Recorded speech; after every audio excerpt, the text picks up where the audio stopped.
말씀은 창세기 14장 1절에서 16절 말씀입니다.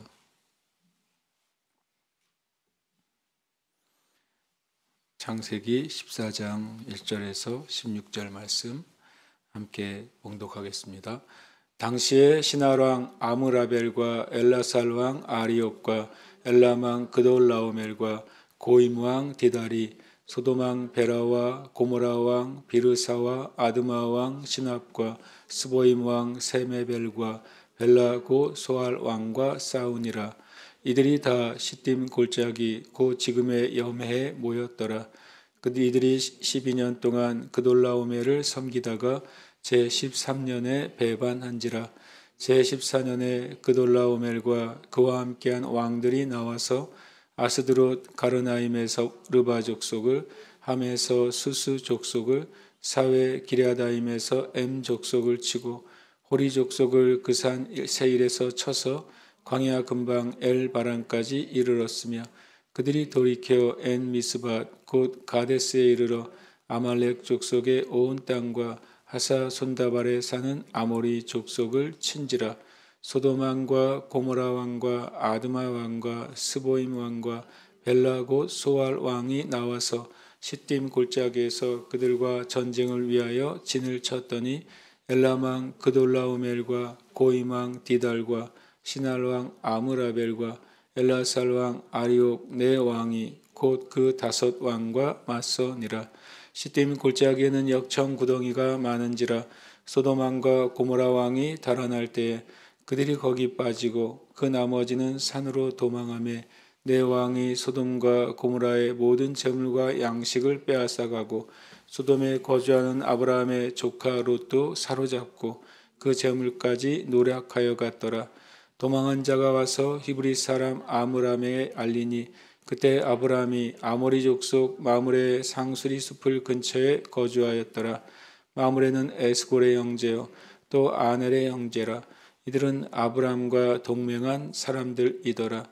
아브라함이 그의 조카가 사로잡혔음을 듣고 집에서 길리고 훈련된 자 318명을 거느리고 단까지 쫓아가서 그와 그의 가신들이 나뉘어 밤에 그들을 쳐부수고 다메섹 왼편 호박까지 쫓아가 모든 빼앗겼던 재물과 자기의 조카 롯과 그의 재물과 또 부녀와 친척을 다 찾아왔더라.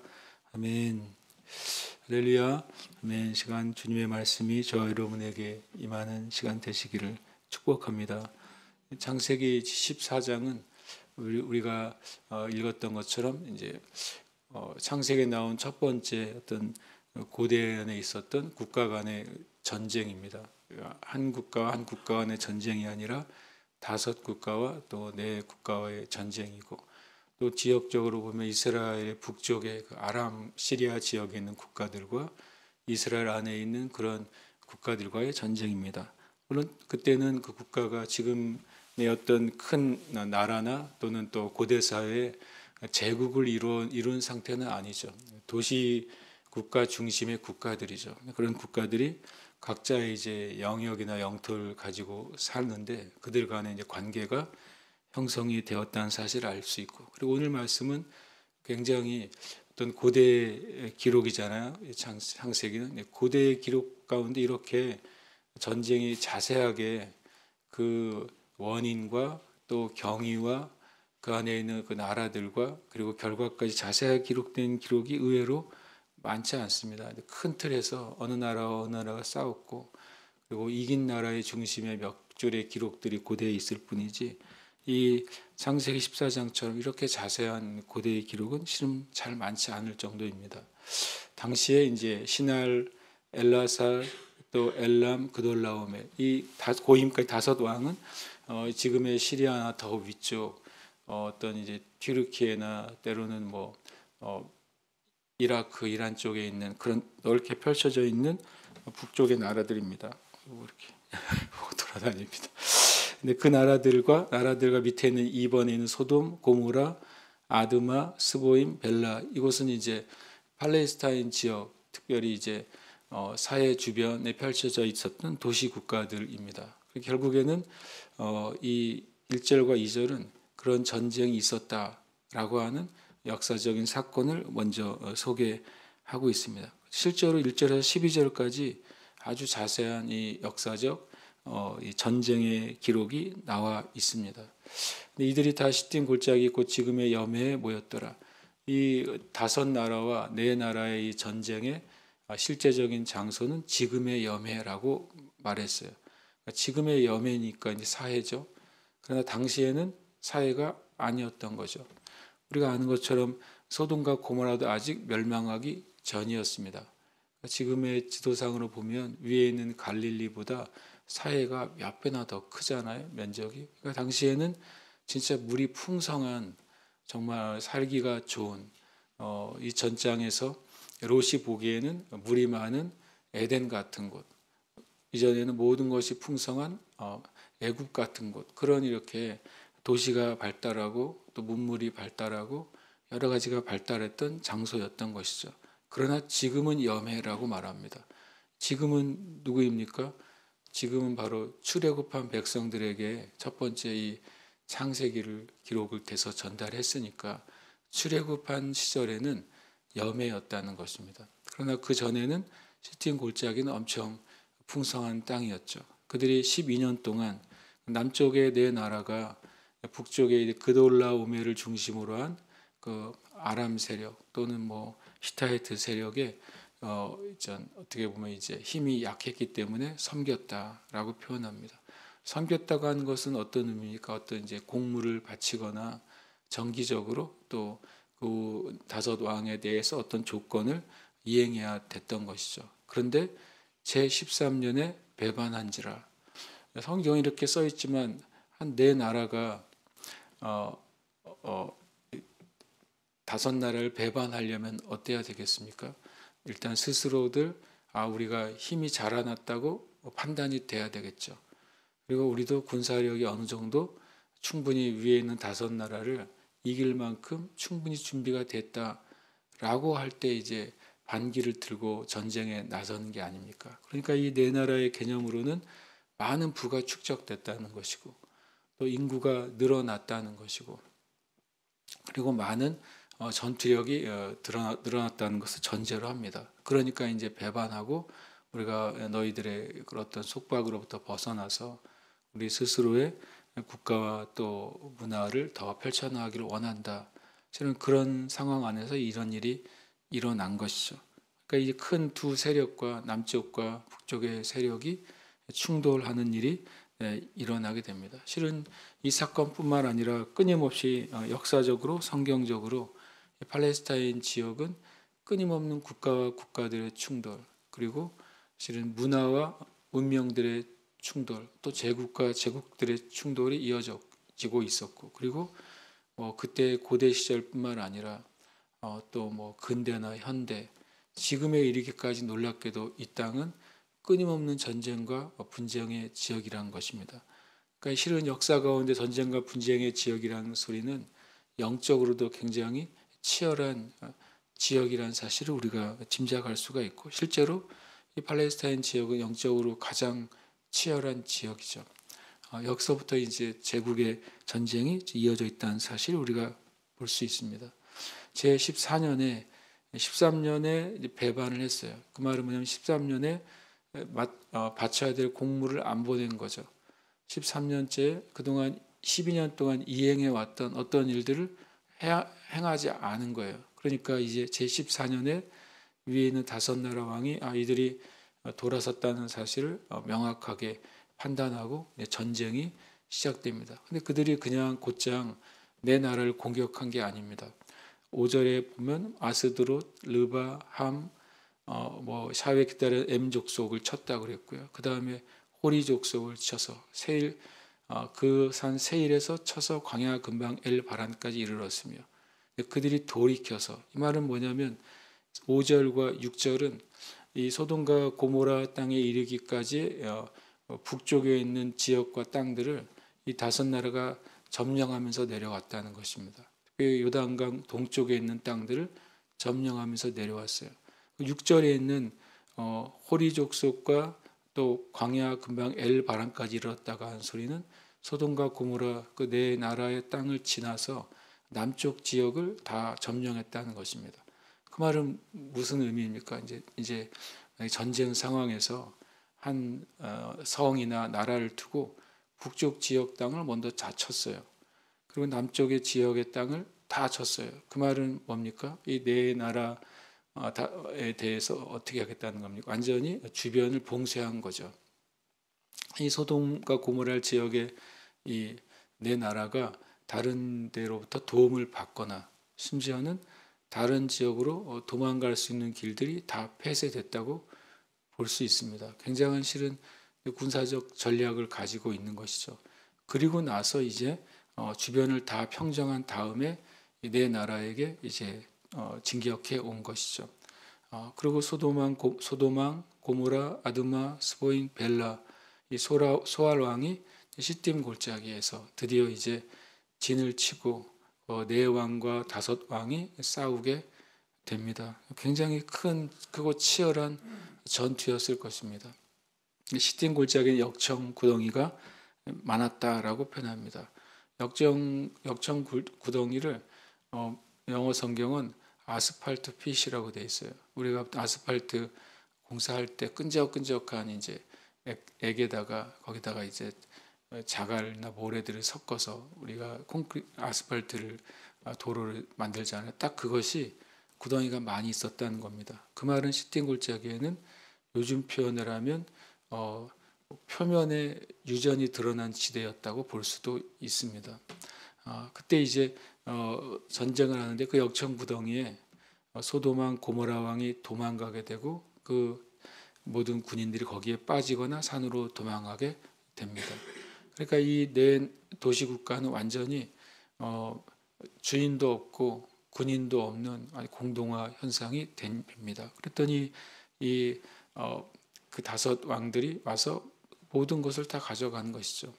그들이 쌓아뒀던 소돔과 고모라 지역에 쌓아뒀던 모든 부를 빼앗아가고 소돔에 거주한 아브라함의 조카 롯도 사로잡고 그 재물까지 노략하여 갑니다. 여기서 할 때 이제 롯이 이제 갑자기 등장을 하죠. 다섯 나라와 네 나라의 전쟁 이야기인데 거기에 한 개인의 이름이 등장을 합니다. 결국에는 이 역사적으로는 다섯 나라, 네 나라의 치열한 전쟁인데 영적으로는 한 사람 이야기를 하고 있어요. 정확하게는 두 사람 이야기를 하고 있습니다. 다섯 나라와 네 나라의 전쟁에 당시의 세계의 기준으로 거의 작은 세계 대전이죠. 거기에 아주 한 개인과 개인을 말합니다. 롯이라는 사람을 얘기하고 있고 아브라함이라는 사람을 이야기하고 있습니다. 때때로는 온 세상에 큰 일이 벌어지지만 하나님의 관점에서 영적인 관점에서는 그 안에 큰 역사적인 사건 안에 한 사람이 하나님 눈에 주목될 때가 있는 것이고 그 한 사람이 휘몰아치는 역사 안에서 중요한 역할을 하는 것이 놀랍게도 하나님 나라의 역사라고 하는 것입니다. 이때 롯이 얻고 잃은 것을 우리가 계산해 볼 필요가 있습니다. 분명히 롯은 하나님을 알죠. 아는 자죠. 신약에서는 롯을 의인이라고 했습니다. 노아 같은 의인이 아니라 소돔과 고모라처럼 하나님을 완전히 떠나 있는 그 무리 가운데서는 롯은 의인에 속한 것입니다. 어떻게 보면 그리스도인이 세상 속으로 나아갈 때 얻는 것도 있지만 더 많은 것을 잃는다는 사실을 보여주고 있습니다. 롯은 어떻게 보면 얻은 것이 있다면 평생 유목민의 떠돌이의 삶에서 소돔과 고모라에서 정착하는 정착민이 된 것은 어떻게 보면 얻은 것이라고도 할 수 있습니다. 또 유목민의 그런 끊임없이 자연과의 투쟁하는 삶에서 이 소돔과 고모라는 그 도시의 삶, 편안하고 안정된 삶을 또 이 롯이 얻었을 것입니다. 그래서 그것을 떠나기를 끝까지 힘들어했던 것이죠. 그리고 또 롯은 그동안 아브라함과의 가족과의 삶에서 늘 경계하고 그리고 주변을 살피고 또 긴장하는 삶에서 어떻게 보면 도시 국가라는 그 안에 또 보호 아래 있게 되었습니다. 그러나 결과적으로 롯이 잃은 것은 영적인 것으로부터 시작됩니다. 첫 번째는 아브라함과 분리됩니다. 육적인 것을 선택한 순간 아브라함과 분리됐지만 신 아브라함은 바로 믿음의 조상이고 하나님의 약속의 근원입니다. 하나님의 언약과 하나님과의 믿음과 분리된 것이죠. 많은 것을 얻었지만 실제로 영적으로는 분리가 되어버렸습니다. 그래서 영적인 나그네의 영적인 정신을 잃어버린 것이죠. 그리고 타락한 환경 가운데서 평강을 잃어버립니다. 그리고 전쟁 중에 재물을 빼앗기고 생명을 위협받게 되는 것입니다. 이것이 참 우리가 믿음의 삶에서 세상 가운데 살아가는 그리스도인들이 정말 내가 무엇을 잃어버려야 되지 않는지를 우리로 깨닫게 해주는 것입니다. 그리고 그때 이제 상황은 완전히 내 나라의 그 도시국가 완전히 멸망한 것처럼 보이게 됐고 모든 것을 빼앗기게 되고 폐허가 된 것처럼 되어버렸습니다. 그때 그 중에 도망한 사람이 와서 히브리 사람 아브라함에게 알리니, 성경에 히브리라는 단어가 최초로 등장하는 구절이 창세기 14장 13절입니다. 셈의 그 자손 중에 에벨이 있다고 미리 우리가 10장에서 말하고 있습니다. 그 에벨이 바로 히브리 민족의 조상입니다. 에벨이 에베르, 그리고 이브리, 그것이 히브리라는 단어로 변천됐습니다. 그러니까 사람들이 아브라함을, 아람 지역에서 내려온 아브라함을 보고 저 사람은 히브리 사람이야, 에벨 족속이야 라고 부른 것이 성경적으로는 처음으로 아브라함을 히브리 사람이라고 말하기 시작한 것이죠. 그때 이제 아브라함이 아모리 족속 마므레의 상수리 숲을 근처에 거주했고, 그리고 또 아모리 족속 가운데 에스골과 아넬이라는 작은 부족장들이라고 할 수 있죠. 그들과 동맹해서 서로를 지키고 지켜주는 사이 가운데 있었습니다. 그때 아브라함이 그의 조카가 사로잡혔음을 듣고 집에서 길리고 훈련된 자 318명을 거느리고 단까지 쫓아갔다라고 했습니다. 조금 아까 말한 두 부족의 족장들과 함께 갑니다. 왜냐하면 소돔 왕이 모든 사람을 달라고 할 때 아브라함이 자신은 아무것도 가지지 않겠고 자기와 함께 간 이들에게만 필요한 것을 주겠다라고 말했습니다. 실제적으로 아브라함의 군대는 이 318명과 두 부족장의 군대, 세 부족의 어떻게 보면 이 군대가 합해서 이 다섯 나라의 왕을 치러 올라갔다고 볼 수 있습니다. 그러니까 318명만 올라간 건 아니에요. 만약에 한 아브라함이 작은 부족장이라고 치면 한 부족장으로부터 318명 정도의 가병이 있었다면, 조금 아까 에스골이나 그에서 가병이 있었다는 것을 전제로 할 때 한 1000여 명 정도의 군대가 다섯 나라를 치러 갔다고 우리가 계산해 볼 수가 있습니다. 그래서 그와 그의 가신들이 나뉘어 밤에 그들을 쳐부수고 다메섹 왼편 호바까지 쫓아가. 얼마나 아브라함이 대단한 사람이냐면, 아시는 것처럼 이스라엘 지도에서 이 시띠임 골짜기 소돔은 남쪽 지역이죠. 어디까지 올라갑니까? 단까지 올라갑니다. 단은 어디입니까? 우리가 나중에 남북 이스라엘을 말할 때 단에서 브엘세바까지 할 때 맨 꼭대기를 말하는 것입니다. 한국의 지도로 친다면 저 목포 끝에서 저 위에 신의주까지 갔다고도 할 수 있는 것이 실은 더 갔죠. 몇 날 며칠을 쫓아간 것입니다. 대단한 실은 어떤 전략적이고 그리고 마치 특수부대처럼 올라간 것이죠. 그리고 그들을 다섯 나라의 왕을 쳐부수고 거기서 끝나지 않고 다메섹 왼편 호바까지, 다메섹은 또 시리아 지역입니다. 현재 거기까지 쫓아가서 어떻게 합니까? 모든 빼앗겼던 재물과 자기의 조카 롯과 그의 재물과 또 부녀와 친척을 다 찾아옵니다. 아브라함은 성경에 처음에 목자로 소개가 됩니다. 그 다음에는 그가 하나님의 땅에 왔을 때 예배자였다는 사실을 소개하고 있습니다. 그가 가는 곳마다 단을 쌓고 하나님의 이름을 불렀다고 말합니다. 여기서는 아브라함의 또 한 가지 정체성이 나오는데 전사의 모습을 보여줍니다. 목자이면서 예배자이면서 전사이죠. 그 뒤에 이제 소돔과 고모라가 멸망하기 전에는 하나님이 아브라함의 정체성이 하나 더 나오는데 그것은 중보자입니다. 그러니까 아브라함은 우리의 믿음의 조상인데 그는 목자이며 예배자이며 전사이며 또 중보자였던 것입니다.